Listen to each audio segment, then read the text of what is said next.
Hello friends, welcome back to my channel. আমি পার্বতী নিয়ে চলে এসেছি নতুন আরও একটি ভিডিও।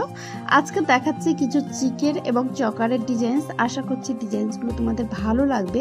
ভিডিওটা লাস্ট পর্যন্ত দেখো। যে ডিজাইনসটা তোমাদের পছন্দ হবে স্ক্রিনশট নিয়ে কাছাকাছি কোনো সোনার দোকান থেকে তোমরা খুবই সহজে বানিয়ে নিতে পারবে।